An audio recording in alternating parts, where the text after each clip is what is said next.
시니어가 중심이 되는 세상, 당신의 라이프를 밝혀드리겠습니다. 행복한 시니어를 위한 라이프 길잡이 시니어 라이프 온. 안녕하세요, 박건입니다. 안녕하세요, 윤지우입니다. 자, 지우 씨, 네. 우리가 흔히들 뭐 태어날 때부터 뭐 수저를 입에 물고 태어난다 이런 얘기 하잖아요. 그런 얘기 많이 하죠. 뭐 금수저도 있고, 금수저. 뭐 흑수저도 있고, 뭐 요즘은 뭐 은수저, 뭐 다이아몬드 수저도 있고 그러는데 제가 볼 때 우리 지우 씨도 아주 특별한 수저를 네. 갖고 태어난 것 같아요. 제가 볼 때. 다이아? 그건 아닌 거 알잖아요. 본인도 알잖아요. 예. 무슨 수저예요? 제가 볼 무슨 때는 수저? 이제 워낙 키도 크시고 네. 피지컬이 좋으셔가지고 근수저. 금수저? 근육. 근육.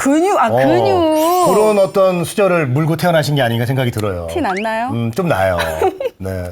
타고난 걸 조금은 네. 인정하는데 그쵸. 하지만 제가 노력도 정말 열심히 하고 있습니다. 네. 그러니까 우리가 뭐 연금저축도 있고 다양하게 이렇게 저축을 하듯이 제가 요즘에 근육을 조금씩 저축하려고 노력을 굉장히 많이 하고 있는데 티가 났다니 아주 뿌듯합니다. 아, 그 근육이었어요? 알겠습니다. 네. 자, 오늘도 좀 저도 우리 지우 씨한테 자극을 좀 받아서 네. 차곡차곡 열심히 저축을 좀 해야 되겠다 생각이 듭니다. 네. 자, 그런데 제가 이제 근수저 얘기했기 때문에 네. 이제 근육을 얘기한 거거든요. 그래서 근육이 얼마나 중요한지 또 근력을 유지하기 위해서 우리가 어떻게 해야 되는지 네. 이런 걸 알아두면은 노년에 참 도움이 될 것 같다라는 생각이 듭니다. 네. 순천향대학교 가정의학과 유병욱 교수님을 모시고 네. 이야기를 나눠보겠습니다. 어서 오십시오. 네. 어서 오세요. 네, 안녕하세요. 반갑습니다. 네. 안녕하세요. 안녕하세요. 네. 교수님 우리 화면 보시고 우리 시청자분들께 인사 좀 해주시죠. 네, 안녕하세요. 순천향대학교 서울병원 가정의학과에서 일하는 유병욱입니다. 만나서 반갑습니다. 반갑습니다. 네. 오늘 이렇게 함께 해주셔서 너무나 감사드립니다. 저도 기쁜 마음으로 왔습니다. 네. 아, 감사합니다. 자, 네.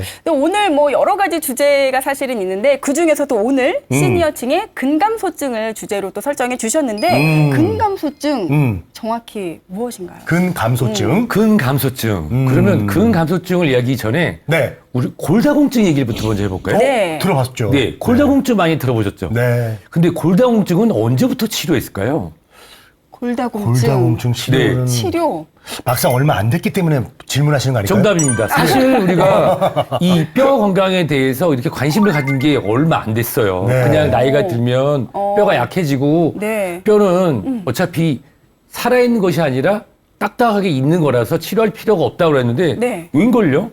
어렸을 때 자라나던 뼈가 어른이 돼서도 그리고 시니어가 돼서도 지속적으로 새로운 뼈로 바뀌고 있다는 걸 발견하고 그걸 지켜야 된다 그래서 골다공증이라는 것을 정의하고 아마 우리 형님들, 누님들, 시니어분들도 네. 골다공증 치료받는다. 골다공증 약을 먹는다. 네. 골다공증 주사를 맞는다. 비타민 D를 먹는다. 이런 건 많이 들어보셨을 거예요. 네. 네. 그거랑 똑같은 겁니다. 누가 골감소증을 병이라고 생각했을까요? 그렇죠. 그런데 실제로 자연스러운 노화일 수도 있고 여러 가지 원인 때문에 네. 이 근골격량과 동시에 이 근력이 줄어드는 것을 네. 우리는 근감소증 어. 질병으로 등록하였습니다. 네. 네. 그렇군요. 그러면은 그럼 이것도 얼마 안 된 거예요? 골다공증처럼? 그렇습니다. 치료가? 골다공증은 한 2, 30년 정도 네. 최근에 정립이 됐고요. 그렇구나. 이 근감소증은 10여 년 안쪽의 이야기입니다. 오, 좋습니다. 네. 자, 근육이 감소하는 게 질병으로 분류된다는 거. 이것도 참 놀라운 사실이고 네. 그렇습니다. 그렇다면 이제 근감소증 오늘의 주제인데 요게 어떻게 하면 이제 우리가 조기에 좀 발견할 수 있을지 신호가 그러니까요. 오는지 그거를 혹시 또 자가 체크하는 그런 문항들이 있을까요? 네, 사실 세계보건기구 WHO에서 예. 만들어진 문항이 있어요. 있어요? 이게 5가지로 되어 있는데요. 네. 그게 S, A, 네. R, C, 네. F. 영어의 앞자를 따서 네. 하는데 그것이 0, 1, 2 점수가 들어있어요. 예. 그래서 각각의 항목을 들어보시고 네. 만약 이게 항목 점수가 특정 점수가 넘는다 그러면 근감소증이 의심될 수 있습니다. 그래요? 이 S라고 하는 거는 보통 근력, strength라고 하는데요. 네. 이 전혀 문제가 없으면 0점. 그럼 평가를 해볼까요, 우리도? 네. 한번 해보시죠. 해볼까요? 예, 좋습니다. S부터 들어가 보겠습니다. SS? 예. S, 네. strength. 근력이죠. 근력. 근력에 전혀 문제 없으면 0점. 네. 약간 문제가 있으면 1점. 네. 아, 여기 좀 문제가 많은 것 같다면 2점이 되겠습니다. 네. 우리 시니어TV 네. 시청자 여러분들 한번 점수를 매겨보세요. 한번 해보시고요. 네. 예. 근데 그 저도요. 다음으로 들어가는 게 A가 들어가는데 이게 뭐냐면 네. Assistant in Working입니다. 걸을 때 도움이 필요하냐? 전혀 없다? 0점. 네. 도움이 조금 약간 필요하다 1점. 네. 도움이 있어야 된다. 꼭 있어야 된다 그러면 2점이 2점. 되겠습니다. 오. 자, 이건 잘 걷죠? 조금 네, 누가 도와줘야 돼요? 걷는 건 아직 걸을 때 그 괜찮습니다. 아직 잘 지팡이가 걷죠? 필요하냐? 네. 네. 아니면 누가 부축을 해줘야 되냐 이렇게 이해하시면 되겠죠. 네. 그다음에 이제 R인데요. R. R은 rising from the chair입니다. 의자에서 일어날 때 어떠냐? 저 지금 네, 일어나 보시죠. 의자는 잘 일어납니다. 무릎을 아이고 그 소리는 안 내시네요. 네, 0.5점 정도 되는 아, 거죠. 예, 예. 선생님, 저는 좋습니다. 여기를 좀 근데 남으세요. 사실 이 일어난다고 하는 게 네. 어려움이 있는 분들이 있어요. 있어요, 맞아요. 그렇기 때문에 이 R이 네. 굉장히 중요한 수치로 보고 있습니다. 오. 그다음에 이것도 똑같이 전혀 문제가 없으면 0점, 네. 약간 도움이 필요하면 1점, 정말 매우- 심각하게 도움이 필요하거나 네. 문제가 있으면 2점이 2점을. 됩니다. 네. 요건 일단 저는 0점. 0점. 네, 네. 네. 그다음에 지훈님도 이제- 0점? 그쵸? 0.5점. 네, C는 climbing in the chair, climbing in the stair입니다. 계단을 올라가는데 문제가 있느냐 없느냐. 그래서 보면 힘들어. 이 시니어분들 보시면요, 네. 지하철에서 움직일 때 사람이 아무리 많아도 엘리베이터 앞에 서 있느냐, 많이 계시죠? 계단을 자신 있게 올라가느냐, 에스컬레이터를 잡고 올라가느냐 하는데 이 계단에 문제가 없으면 0점, 네. 약간의 도움이 필요하면 1점, 도움이 없이는 못 올라간다. 그럼 2점이 되겠습니다. 나머지가 이제 F4인데요. 네. 4는 낙상이죠. 어르신들이 실제로 이 평균 수명이 짧아진 이유 중 하나 바로 낙상입니다. 아, 맞아요. 이 낙상에 대해서 전혀 걱정이나 문제가 없으면 0점, 네. 약간의 걱정이 있거나 문제는 1점, 네. 심각한 문제가 있거나 낙상을 경험했으면 2점이 되는데요. 네. 그러면 지금 제가 5가지 항목이 전부 2점씩 하게 되면 10점이 만점이 되잖아요. 예. 10점 만점인 경우에는 거의 와상으로 누워 계시는 분이고요. 오늘 우리 시니어 TV 시청자 여러분들께서 예. 아주 철저하게 본인을 평가했을 때 4점이 넘는다. 네. 이거는 가까운 주치의 선생님을 만나실 필요가 있습니다. 아, 4점 이상만 돼도. 네, 이는 저는- 세계보건기구 WHO에서 정한 기준점이고요. 이 외에도 뭐 악력기를 사용하는 방법도 있고요. 그리고 우리가 의자에 앉아서 일어났다가 앞에 의자에 갔다가 다시 돌아오는 시간을 재는 방법도 여러 가지가 있는데 일반적으로는 이런 방법들을 간단한 설문으로 확인할 수 있습니다. 그래요. 우리 저 지훈님 몇 점이에요, 솔직하게? 저는 그래도 꽤 더 문제가 없었던 것 같아요, 크게. 네. 좀, 약간 지금 저는 4점 너무. 3점. 1점 살짝. 3점. 네. 3점 괜찮은 어떻게 해야 거예요? 돼? 3점 어떻게 해야 되나요? 저는 한 2.5점 정도 받습니다. 거의 왜냐면 맞추셨네요. 계단을 올라가는 것보다는 엘리베이터 에스컬레이터를 선호하시고. 예, 맞아요. 네. 계단 안 좋아하는데. 보셨군요. 예. 그리고 의자에서 일어날 때도 보면은 이 중부지방이 다른 분들보다 건강하셔가지고 그래서 일어날 때 도움이 좀 필요하지 않을까 0.5점. 이미 스캔을 다 하셨- 그 정도 하셨습니다. 생각하고 있고 네. 근데 일반적으로 볼 때 우리가 근력하고 이 지방은 좀 다른 얘기이기 때문에 거기서 네. 0.5점을 깎아 먹은 것 같습니다. 네. 아. 언제 저를 죄송합니다. 그렇게 쭉 훑어보셨어요? 아까부터 보고 있었어요. 네. 아니 이렇게 정말 뭐 스킬을 정말 정확하게 해주신 것 같은데 네. 외모나 체중이 딱 보기에는 정상이더라도 이 근 감소증일 수 있다는 얘기를 제가 들은 적이 있거든요. 그래요. 맞습니다. 그래서 실제로 겉보기 이렇게 건강해 어. 보여도 그럴 수 있는지 네. 좀 궁금합니다. 저 건강해 사실은 보이잖아요. 아직도 건강하시고 네. 전혀 사회생활에 문제가 없습니다면은 네. 이런 얘기 들어봤을 거예요. 마른 비만이다. 마른 비만. 네. 들어봤어요. 마른 비만이 이게 말이 되나요? 그러니까. 그렇죠. 말랐는데 어떻게 비만이 되느냐? 마른 비만에 숨겨진 뜻이 바로 정상 체중 근감소증입니다. 같은 말이에요. 아 결국은 근육이군요. 왜냐하면 체중은 같은데 예. 지방이 많으니까 비만인데 그러면 근육은 어디 갔을까요? 보통 우리가 키, 신장과 몸무게를 계산하는 게 있죠. BMI라고 네. 바디 매스 인덱스라는 표현을 쓰는데요. 네. 본인의 신장을 미터로 해서 예를 들어서 키가 175cm이면은 1.75를 2번 곱하고 그걸 분모로 놉니다. 그리고 분자를 몸무게로 놨을 때 그걸 우리가 BMI로 계산할 네. 수 있는데요. 네. 수치가 18.5에서 24.9 사이에 들어가면 정상 체중으로 봅니다. 아마 우리 곽진님은 25.1 정도 되지 않을까. 약간 과체중으로 보이는데 근육량도 많고 지방도 많아 보이세요. 하지만 네. 아니, 어떻게 이렇게 잘하세요? 네, 스캔 해봤습니다. 아니, 제가 솔직히 이제 95kg인데, 좀 복부 비만도 있어요. 있는데, 운동 안 한 거에 치고는 근육이 좀 있다고 근육량이 하시더라고요. 있죠. 신기하더라고. 그런데 네. 우리 시니어분들도 나도 젊었을 때 저 양반하고 똑같았다는 분들이 있어요. 그 상태로 관리를 안 하면 그대로 쭈그러들어서 네. 체중은 정상이 되지만 네. 실제로 사르코페니아, 사르코가 바로 근육이거든요. 예. 오스테오페니아 골감소증, 야. 사르코페니아 근감소처럼 실제로 근감소증을 네. 경험하실 수 있습니다. 정상, 특히나 여성분들, 네. 왕경, 폐경을 경험하신 분들은 네. 실제로 체중이 올라갔을 때 체중은 정상이에요. 그런데 실제로 근육이 줄고 지방량, 체지방량이 많아서 발생하는 그러니까. 이런 사르코페니아, 정상 체중 또는 심지어 과체중, 근감소증 분들도 있습니다. 그러면 이제 체중. 말랐는데 네. 배만 나오신 분이 이제 마른 비만. 그런 분도 마른 비만. 그런 분들은 그냥 배 나온 사람입니다. 그냥 배. 그냥 배 나온 사람. 네. 네, 그래서 이런 그럼 증상이 의심돼서 병원을 갔습니다. 그럼 또 어떻게 검사를 좀 받을 수 있는지도 궁금해요. 우선은 어떻게 정확히 기본- 진단받을 수 있는지. 맞아요. 네. 기본적으로 고혈압이나 당뇨, 이상지질혈증, 고지혈증 네. 또는 갑상선 기능 저하증이나 숨겨져 있는 암이나 또는 폐결핵 또는 오랜 흡연 등으로 인한 만성 폐쇄성 폐질환 같은 네. 기저질환이 있는지 확인하고요. 거기서 특별히 문제가 있거나 조절이 잘 된다고 확인이 되면 네. 그다음에는 일반적으로 최근에는 인바디라고 하는 측정하는 게 있습니다. 아마 우리 시니어분들 이 목욕탕을 가시거나 좀 간단하게 헬스클럽이라고 하죠. 네. 운동 시설에 가게 되면은 맨 처음에 이제 간단한 옷 입고 이렇게 양쪽 잡고 재면은 우리 몸에서 흐르는 전기의 자극을 측정해서 근육량과 골량, 지방량을 확인할 수 있는 인바디라고 하는 전류 측정기를 활용하는 경우도 있고요. 네.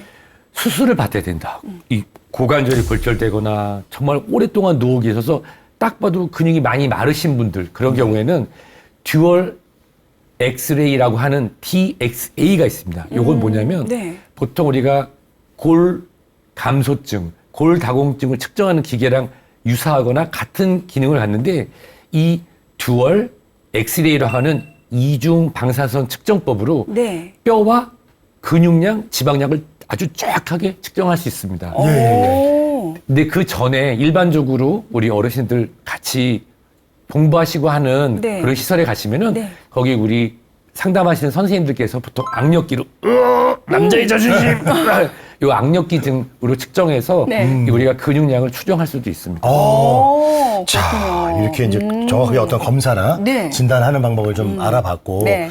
저도 이제 시니어 방송하면서 저희 아버지 얘기 참 많이 하게 되는데, 그렇죠. 아무래도 이제 시니어 중에서도 형님이라 이제 네. 80세이신데, 보면은 이제 절대 그 연배치고는 살도 안 찌시고 날씬하세요. 너무, 네. 그런데 팔다리가 그냥 부들부들하세요.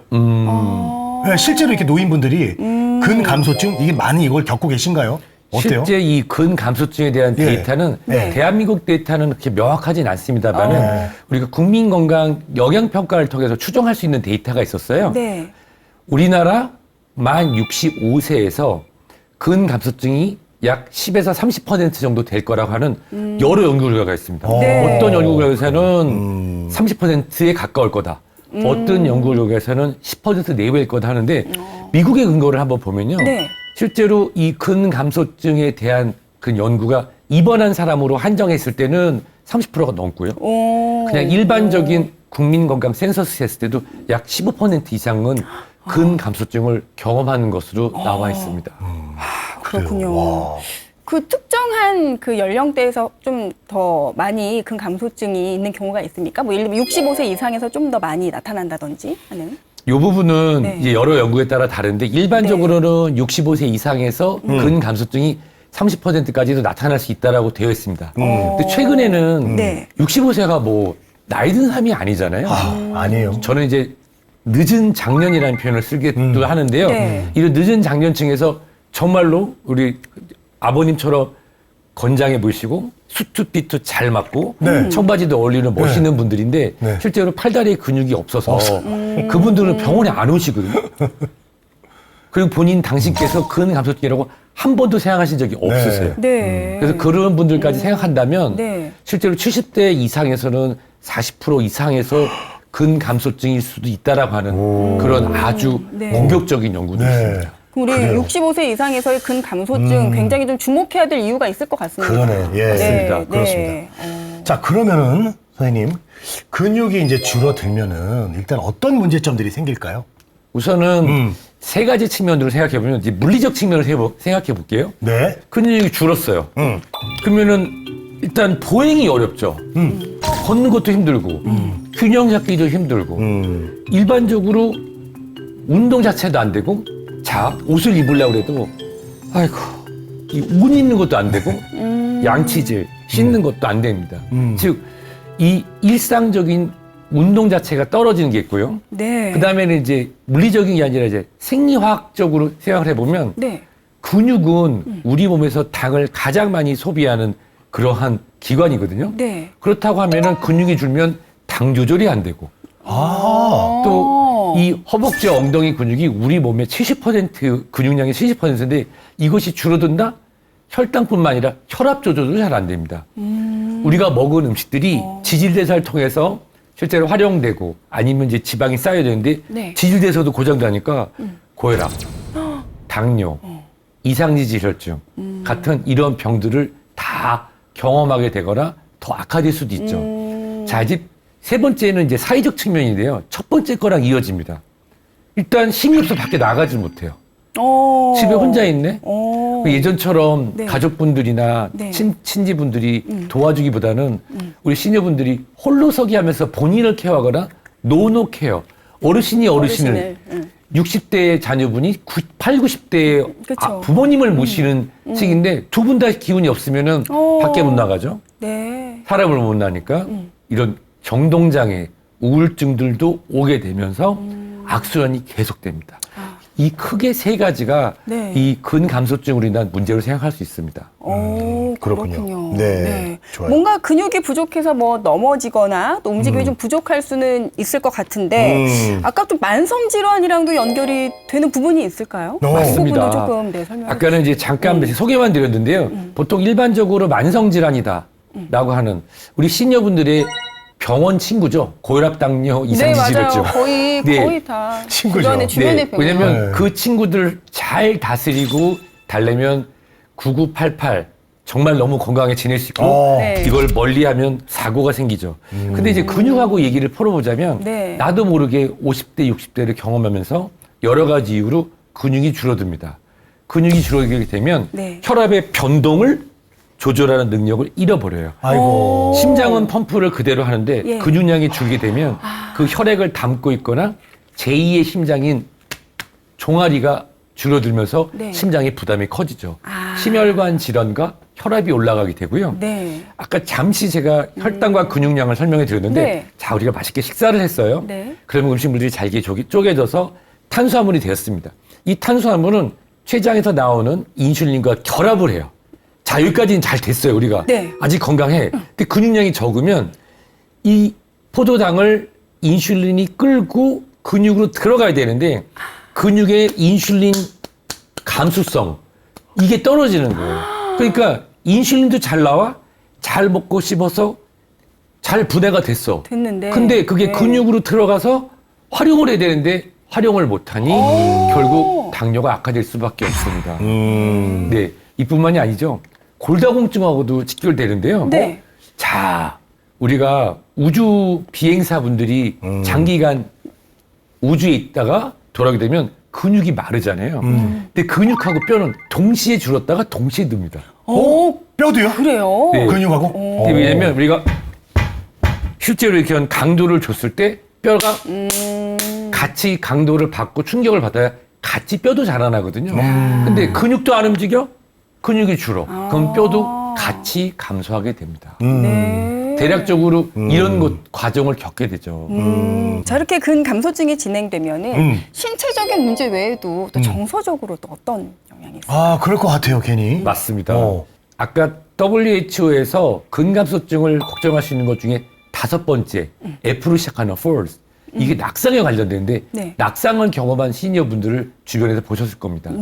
낙상을 경험해서 부러지지 않더라도 멍이 크게 들었다. 그러면 통증 때문에 움직이지 못합니다. 오랜 기간 누워 계시게 되면 근육은 활동하지 못하고 네. 본인이 스스로 식사를 못하고 스스로 중력을 거스는 운동을 못하니까 근육이 줄어들게 되죠. 그러면 예전처럼 자녀분들이나 가족분들이나 친지분들이나 친구들이 따사롭게 와서 말씀을 해주시는 분이 하나요. 혼자 계신 경우가 많죠. 네. 그러면서 사회활동이 줄죠. 그리고 고립감을 느끼고 그것이 우울증으로 지속되는 역순환이, 지속적인 악순환이 지속돼서 네. 결국은 이런 정신건강학적 악화도 경험하실 수 있습니다. 네, 좋습니다. 그렇군요. 정신적으로 악화되는 것도 경험할 수 있다 이렇게 얘기를 해주셨고 그렇다면 반대로 운동을 하나도 안 하는데 정신적으로 내가 마인드 컨트롤하는 거야. 나는 근육이 좋아. 나는 건강해. 정신적으로 막 이렇게 활력이 생기면 어떻습니까? 근육 유지하는 거에 좀 좋은 영향을 끼칠 수 있나요? 아주 흥미로운 질문을 주는데 이 질문에 답을 할 수 있는 미국에서 진행된 연구가 있습니다. 미국에서 이게 그 저널 제리아틱스라고 하는 그 노인의학에 관련된 이런 의학 잡지에 나오는 흥미로운 건데요. 네. 긍정적인 생각을 갖고 있는 분을 봤더니 네. 근감소뿐만 아니라 관련된 질환도 적었다는 그런 것이 야. 있어요. 이 질문 좀 왜 이런 질문 하시는데 진짜 효과가 있고. 근데 이 연구 논문을 쭉 보면은 맨 끝부분에 토론 부분에 의사들이 쓴 글이 있어요. 네. 내사에 긍정적인 사람들은 보통 이런 표현을 쓰죠. 엉덩이가 가볍다 이런 얘기 들어보셨어요? 예. 네. 제가 할게요. 엉덩이 가벼운 사람들. 네. 그래서 거기 이제 여러 가지가 있겠으나 긍정적인 마음을 갖고 있는 분들은 항상 몸을 먼저 움직이려고 하기 때문에 네. 본인은 특별히 이 근골격량을 늘리기 위한 운동을 하지 않고 있다고 대답을 했으나 일상의 활동량은 일반인보다 많거나 이런 근감소증을 경험하는 사람도 많기 때문에 이렇게 평가된 게 아니었나 나는 그런 흥미 있는 토론의 주제도 있었습니다. 그래 우리가 운동을 그러니까 따로 뭐 헬스장 가서 안 하더라도 그냥 뭐 여기 갔다 저기 갔다 많이 돌아다니는 게 긍정적일 수 있다는 거죠? 그렇죠. 긍정적인 마음들을 갖고 계신 분들이 실제로 활동량이 많기 많을 수 때문에 있다. 이런 생존 근육인 호흡근과 다리, 엉덩이 네. 또 많이 다니니까 심장 이 펌프, 심장 박동도 규칙적으로 이루어지니까 아무래도 여러 가지 질환으로부터 좀 안전한 게 아니었나 싶습니다. 그래요. 그렇군요. 그러니까 아주 우리 흥미로운 많이 질문. 돌아다닙시다. 네. 근데 반대로 한국에서 진행된 연구도 있는데요. 네. 우울증을 경험했던 분들이 근감소증이 많다라고 하는 그런 연구 결과도 거기 밑에 같이 네. 나와 있습니다. 왜냐면 그럼 또 많이 안 움직이시는 걸로 또 연결이 되잖아요. 그렇죠. 우울증이나 정신건강적으로 이렇게 많이 가라앉아 있는 분들이 근감소증 등을 경험한다라는 네. 연구가 있으니까요. 정말, 긍정적으로 생각하시고 맞아요. 다니면 좋겠습니다. 자, 그러면 이렇게 중요한 근감소증의 주요 원인 어떤 것들이 있을까요? 단순히 운동 부족뿐만이 아니라 운동 부족, 여러 뭐 가지가 우울증, 있고 우울증도 얘기해 식습관이라든지. 그렇죠. 네. 예전에는 그냥 단순히 시간, 타임, 예, 그걸 제가 좀 싫어하는 표현으로 노화라는 표현을 쓰겠습니다. 네, 네. 그런데 최근에는 이 노화 단순히 하나만 보진 않아요. 여러 가지 질환으로서의 관리로서 만성질환 관리가 안 되는 부분, 네. 고혈압, 당뇨, 이상지질이 관리가 안 되는 부분, 또는 호르몬의 변화, 또는 치아의 손상, 영양 관련된 부분이죠. 네. 그렇다. 그리고 이제 가족의 변화, 내가 같이 있던 가족들이 가족의 해체기로 진행되면서 발생하는 이런 사회적 측면까지 다양하게 보고 있는데요. 네. 이 질문에 대한 답은 이렇게 드리고 싶어요. 예. 시간, 어. 노화는 치료가 되지 않지만 다양한 원인을 분석을 한다고 하면 그 원인을 분석하고 해답을 찾는다면 근감소증은 치료가 가능한 질환이라는 뜻입니다. 그렇군요. 예. 네. 그 이제 주요 원인들 이야기해 주셨는데 아까 저기 뭐 치아도 얘기해 주셨단 말이에요. 식습관 큰 영향이 있습니까? 그럼요. 그럼요. 자, 두 분이 시니어분이 계세요. 예. 한 분은 보통 식사를 하면서 열심히 운동해요. 예. 막 일주일에 5일, 6일씩 근육 운동하고 막 달리기하고 진짜 어. 30대 청년처럼 계속해요. 잘 드시면서 네, 다 일반 식사를 일반 하면서 하시면서 30대처럼 운동하고 예. 똑같이 65세입니다. 네. 한쪽은 네. 그냥 평범한 운동하는데 어. 단백질을 잘 챙겨 드세요. 자, 시간이 지나면 누가 근육 부자가 되었을까요? 저는 단백질. 결국은 네. 먹7 운 3입니다. 아. 먹는 게 7이고 운동이 3입니다. 네. 지속적으로 운동만 하고 운동에 휴식을 두지 않는다면 운동을 통해서 필요한 열량이 있잖아요. 네. 그걸 근육을 쪼개가지고 열량을 빼서 쓰기 때문에 네. 마라톤 선수처럼 됩니다. 어허. 그래서 먹는 게 굉장히 중요합니다. 네, 그렇군요. 잘 먹어야 된다. 식사도 중요하고. 오케이. 자, 또 이 근감소증을 예방할 수 있는 방법은 없을까요? 네, 근감소증을 예방하기 위해서는 결국은 우리가 먹는 것을 잘 신경 써야 되는데요. 네. 이 먹는 것에 대한 균형이 굉장히 중요하겠죠.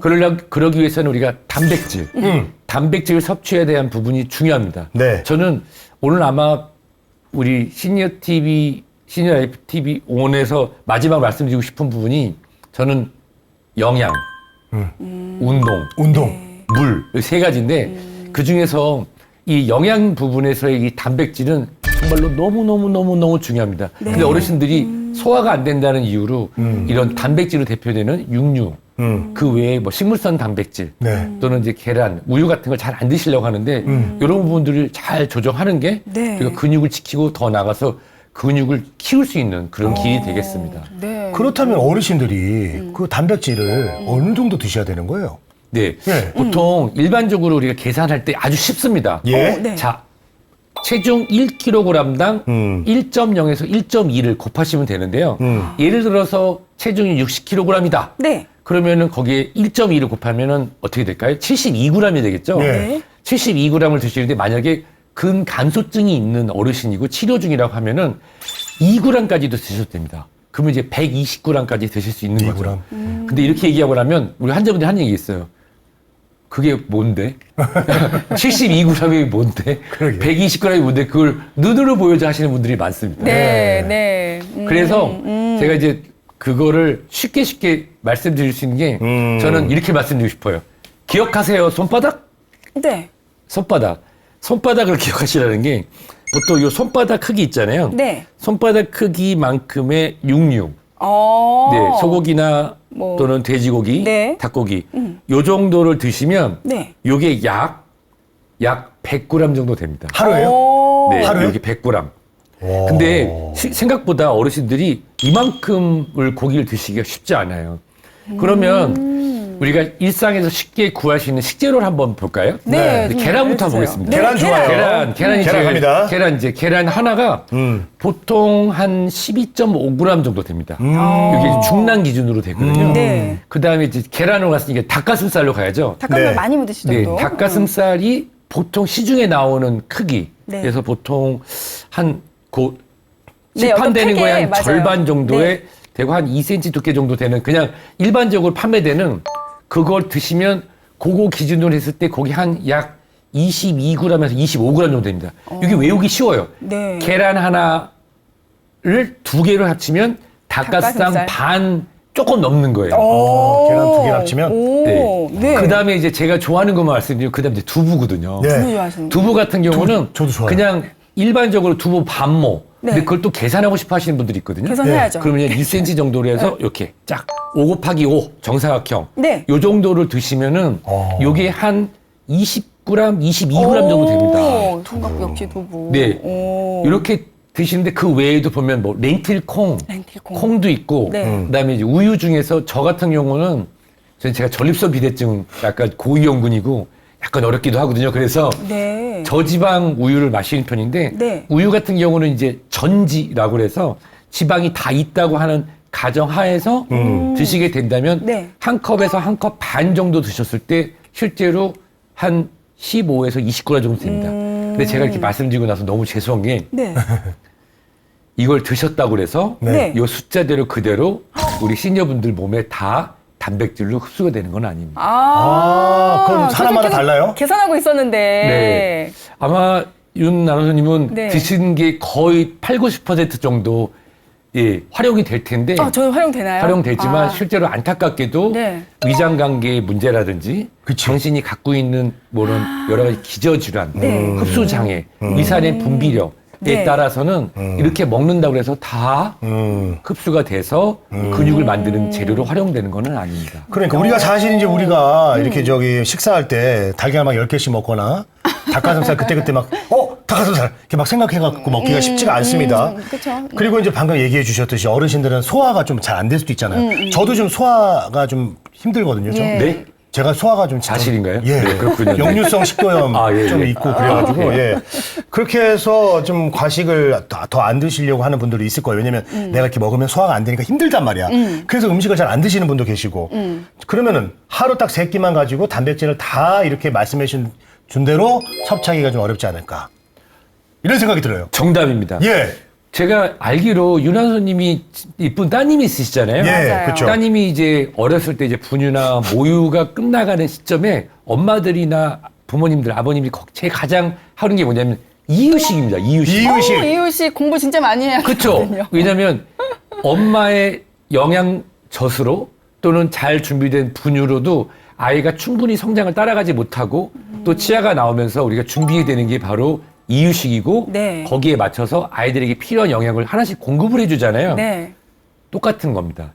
네, 벤자민 버튼의 시간 꺾고 가는 것처럼 시니어 때가 되면 치아가 줄고 근육량이 줄고 네. 소화력이 떨어지죠. 근데 30대, 40대랑 똑같이 먹을 수가 없기 때문에 준비를 해야죠. 따라서 네. 이 단백질에 관련된 어르신들을 위한 따로 준비된 것을 우리가 식사와 더불어 또는 식사와 대체해서 추가로 드셔야 돼. 마치 아이들이 성장할 때 필요한 거를 부모님이 챙겨주는 것처럼 우리 시니어분들은 우리 스스로가 네. 우리가 하루 세 끼 식사를 차려서 밥 먹는 게 충분하다고 생각하지 마시고 주치 선생님 네. 또는 영양 선생님, 동네 단골 약사님하고 상의하셔서 네. 그런 필요한 것들을 한번 확인하시는 것도 도움이 됩니다. 어르신들이 이렇게 식욕이 아직도 만약에 많으시다면 그럼 건강하다는 얘기죠. 식욕이 많다는 건 예. 건강한데 문제가 있습니다.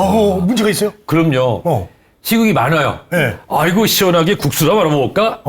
그냥 밥에다가 탄수화물 중독으로 갈 가능성이 높습니다. 본인 그게 나야 빠듀 네, 그게 그래서 식욕이 높은 것과 단백질 중심의 식단으로 변환해서 건강한 시니어의 삶을 준비하는 거는 약간의 차이가 있습니다. 아유, 잘 아셔야 됩니다. 맞죠? 네, 맞습니다. 근데 교수님 이제 여러 가지 음식도 좀 좋아하실 것 같고 요리도 굉장히 잘 하시나요? 요리 잘 하실 것 같아요. 저는 네. 올해 해외 생활도 하고 그래서 네. 요리를 좀 잘 하려고 노력하고 네. 저도 이제 50 중반을 이제 지나가는 나이인데 예. 이 근육량을 좀 지키기 위해서 여러 가지 노력을 하거든요. 그래서 제가 한 3일 정도 제가 먹는 식단을 가볍게 소개시켜 드려도 될까요? 소개해 주시면 해주세요. 너무 좋죠. 네. 요거는 이제 뭐 친구도 안 만나고 술자리가 없다는 가정하에서 네. 3일 평균인데요.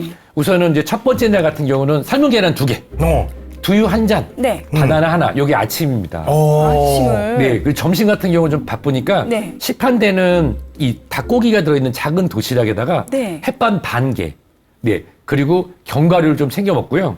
그 저녁 시간에 되면은 저녁에는 집에 들어가서 이제 사과랑 그다음에 나물, 그다음에 밥은 반 공기 정도 이렇게 먹습니다. 이게 첫날입니다. 네. 제가 이 규칙이 있어요. 두 번째 날도 아침에는 무조건 계란이 들어갑니다. 근데 그래도 좀 허허하다. 그러면 오트밀을 가볍게 준비해서 네. 저지방 우유랑 먹고요. 자, 점심이잖아요. 점심은 불고기입니다. 네, 불고기 또는 고마워요. 제육이랑 해서 밥을 고마워요. 먹고요.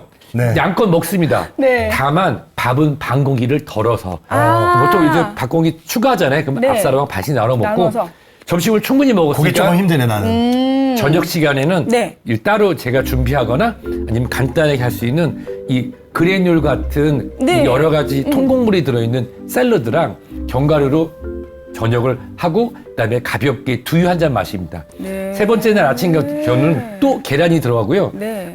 오트밀 다음에 이제 뭐가 들어가면 저는 거기에다가 두부를 으개가지고 두부를 먹습니다. 네. 두부를 먹으면 정말 편하고 좋고 단 두부랑 먹을 때는 밥 2숟갈 들어가고요. 자, 그리고 세 번째 날은 생선이 들어가겠죠? 생선 먹어야죠. 네, 그 연어 한 토막이 들어가고 네. 연어 한 토막과 네. 더불어서 현미밥을 먹습니다.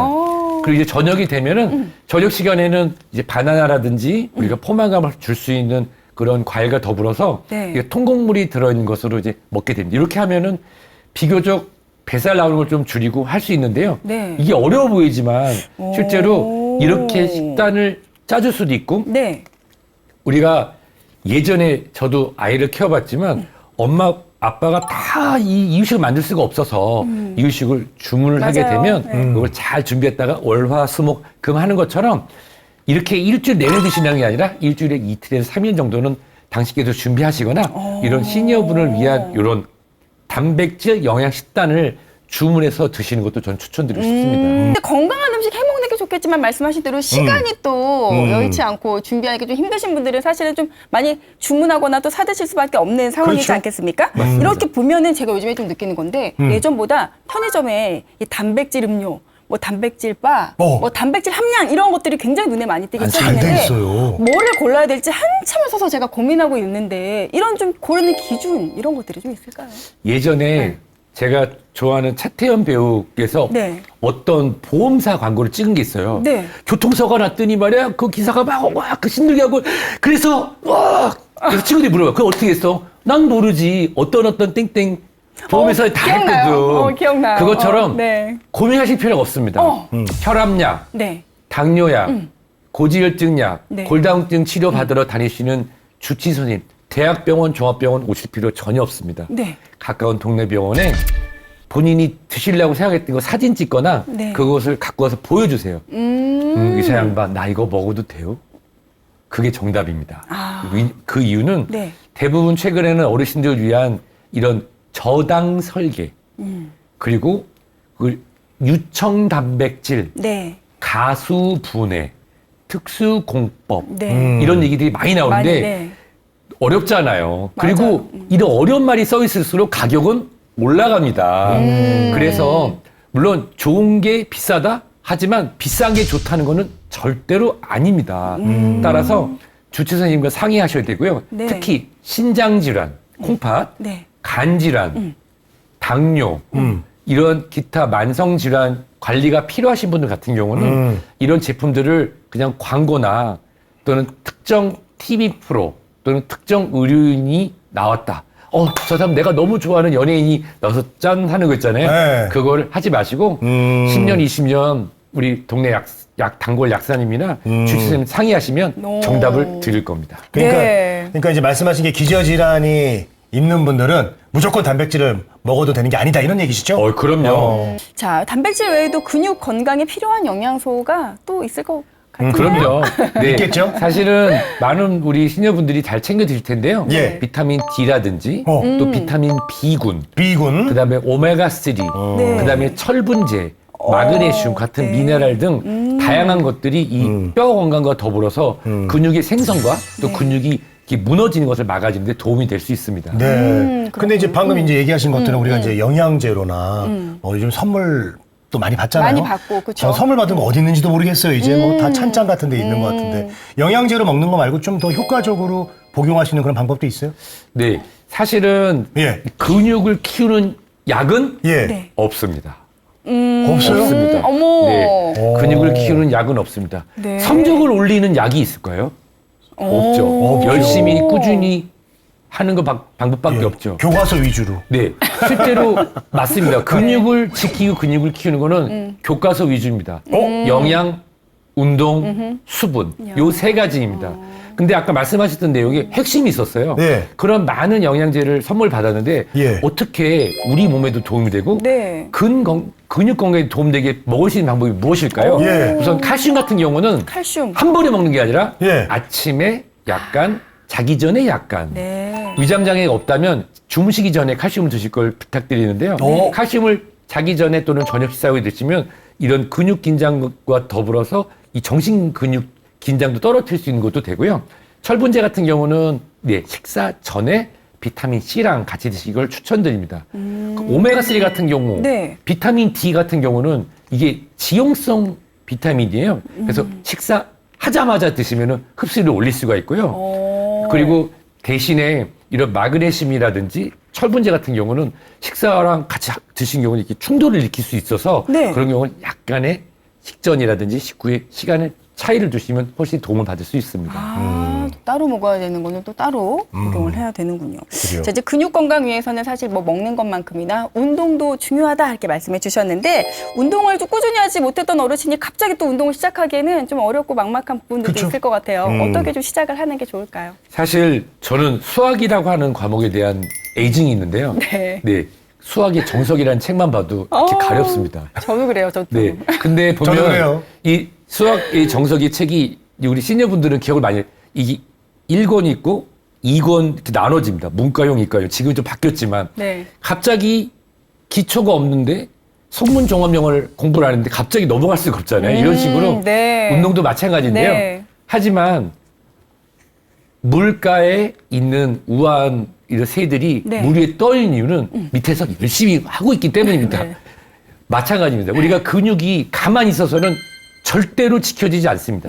지키기 위해서는 최소한의 것을 해야 되는데요. 네. 그 최소한의 것은 바로 중력을 이기는 운동을 했을 때 아하. 우리는 근육을 지킬 수가 있습니다. 네. 그래요. 그러면은 뭐 그 중력을 이기는 그러면서도 우리가 좀 어려우면 안 되니까 네. 쉽게 따라할 수 있는 운동 좀 가르쳐 주시죠. 네, 저도 그냥 제가 하는 것만 네. 말씀을 네. 드릴 텐데요. 네. 여기 지금 앉아 있으니까 앉아 있는 상태로 한번 해볼까요? 앉아 있는 네. 상태로 예, 네. 좋아요. 그냥 편하게 다리를 쭉 한번 자, 뽑아보겠습니다. 다리를 자 뽑아요.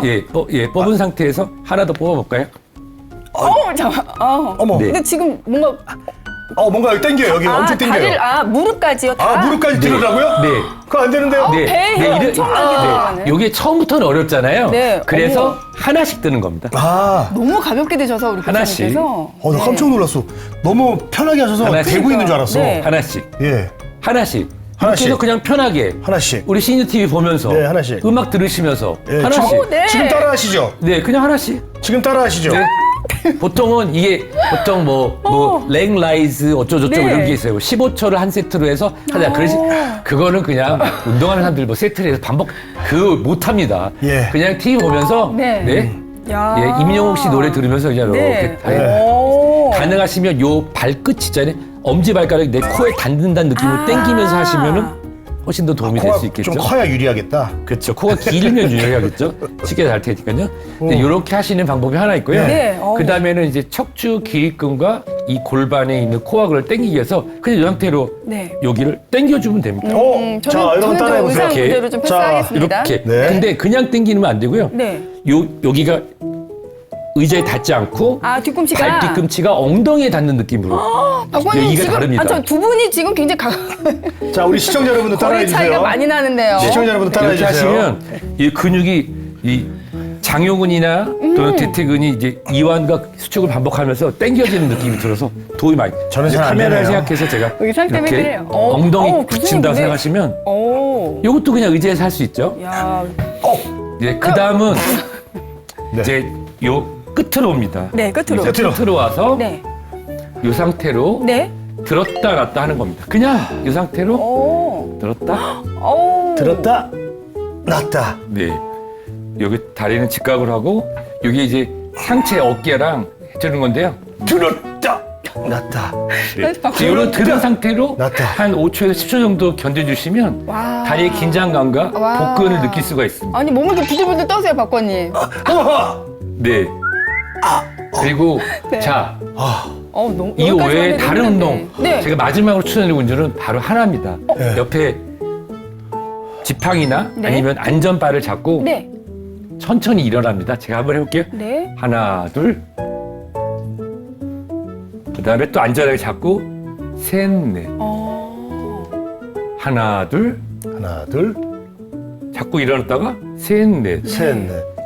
이것은 정말 근육량이 많이 줄어지신 분들 그냥 TV 보면서 앉았다 일어났다만 하셔도 네. 충분히 근육량을 지키는 데 도움을 받을 수가 있습니다. 와. 절대 어렵지 않습니다. 근감소증 예방을 하기 위해서 예방을 좀 해야 되는 것도 중요할 것 같아요. 그래서 실생활에 또 할 수 있는 것도 있을까요? 네. 네. 저는 이렇게 말씀드리고 싶어요. 예, 제가 예. 15층 살거든요. 15층 네. 사는데 일주일에 3일은 걸어 올라갑니다. 15. 15층을요? 15층을요? 네. 걸어 올라갑니다. 무릎 아프실 텐데. 네.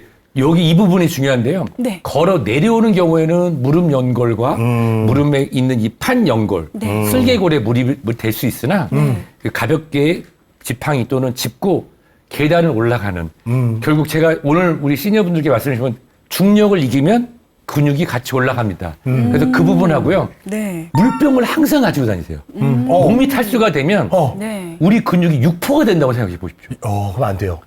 그렇죠? 그리고 네. 운동하기 전, 한 후에는 내 몸에 맞는 단백질을 섭취해야 된다. 영양, 네. 운동, 수분. 좋습니다. 이 세 가지가 그냥 네. 일상에 있으시면 네. 훨씬 편합니다. 네. 와, 이렇게 좀 교수님께 어떤 정말 중요한 정보들도 듣고 일상생활에서 네. 먹는 걸로 운동으로 어떻게 실천해야 되는지까지 너무나 정말 간단하면서도 아주 큰 도움이 되는 이야기 많이 해주셨는데 네. 벌써 시간이 이렇게 그래요. 훌쩍 흘러서 네. 마무리할 시간이 다가왔네요. 자, 마지막으로 우리 시청자분들께 꼭 전하고 싶은 메시지가 있다면 네. 한 말씀 부탁드리겠습니다. 우리 존경하는 시니어 우리 시청자 여러분, 30대, 40대, 50대, 60대 젊은 시절에 밥심으로 일하셔서 대한민국과 사회와 가족을 위해서 열심히 일하셨잖아요.